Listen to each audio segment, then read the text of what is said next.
Hello and welcome to this short story series, A Day in the Life of Julian of Norwich, narrated by myself, ICSI All Things. If you want to follow along, please subscribe and hit the bell button to be informed of the next story posted. Thank you. Part 4. The first meeting of fellow mystic, a pilgrim, Margery Kempe. Today, I'm tempted to rush through my waking prayers and contemplations because I'm so excited to get dressed and ready to receive my special visitor, Margery Kempe. The breakfast brought by my attendant seemed a chore, although I normally love my food dearly. The breakfast was good, but I couldn't think of anything else about when she would arrive and whether there would be crowds that normally draw there, or those who wish to seek solace from me from my little window to the street. It is still dawn, though, and I am an early riser. You may already know of Margery Kempe from King's Lynn, North Norfolk in England. I mention her in my book, Divine Revelations of Love. This came to be the first book written by a woman in England in the 14th century. But also, Margery became famous as I did for writing the first autobiography of a woman in England, and she completed this just before her death in the 2 years between 1436 and 38.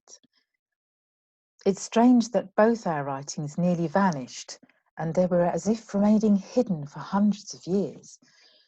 Margery's book was lost from the early 16th century until it fell out of a cupboard in a country house in the 1930s. I wonder which angel did that. I digress. The year is only 1413 and we have not even met yet. In your timeline, this would be around 600 years ago. Not that time really matters, but today it does, as I am unusually impatient for her arrival. As I pace around my tiny cell, I cannot settle to tapestry or write a single sentence in the church scrolls that I am copying. My rosary twists and turns in my hands, more like worry beads today than Hail Marys. Suddenly, Amelia the cat pricks up her ears, and I know someone is approaching outside. Her sense of hearing is far more finely tuned than mine now. She jumps up on the rickety gold wooden chair and meows. I expect she's more interested in the food she may beget from the unknown visitor than who they are. Cupboard love, I think, smiling to myself and rushing towards the window myself, as fast as I can. I peek out, and there is indeed a woman, and she's dressed all in white, and I gasp in excitement. Is that you, Margery Kempe? It must be, I thought, as no one else has the audacity to wear white as she does, and call out to the Lord on the streets in great lamenting and tears, as she's become infamous for. In fact, she's been dragged in front of the courts 20 times or so, if gossip is to be believed, for preaching as a woman about the passions of the Christ and begging his forgiveness, all of which is highly unusual and considered heresy by the priests.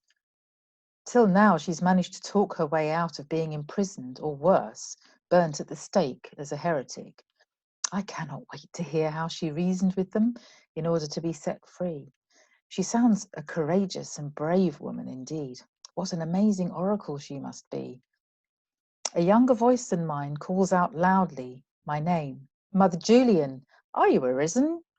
I jumped out of my skin as I was right next to the window like an excited child, unbeknown to her. Yes, dear one, it is I. Whom do I have the privilege of greeting so bright and early in the morn, beloved child? I asked politely, although tingling inside. It is I, Margery Kempe from the Lynn, North Norfolk. I am your humble servant, and I have travelled far to speak with you, if that is acceptable to your holy self. I hope and beg that you have time to hear me, as I'm deeply troubled and doubting of my position with our Lord Jesus. I have so many things to speak and ask of you that I know not where to start, and pray that you will listen to me for my full reassurance regarding my passionate desire to travel as a pilgrim to holy places I've been shewn in visions and portents through the Christ. Oh, do say you will consider my humble position and hear me out. Well, that was quite an introduction, and considering what I'd heard of her pious and religious wretchedness, seemed to be typical of the outburstings she's so well known for. Dear one, I begin, please calm yourself. Take a seat in the garden. We can discuss all things in a patient manner, so that you are come to peace inside and are shewn the deepest unconditional love, for which our Lord is the most known. I will ask my attendant to let you in, and shall shortly join you myself, beloved one. Well, this was going to be intense, but fascinating. I was used to use my discernment as an honoured anchorite and decipher her delirious but pious rantings, and make a clear judgment of her senses and whether she possessed them, or if she were possessed of other spirits, as so many had accused of her in the past. I knelt quickly at my small altar I'd made under the cross, bearing the statue of my Lord.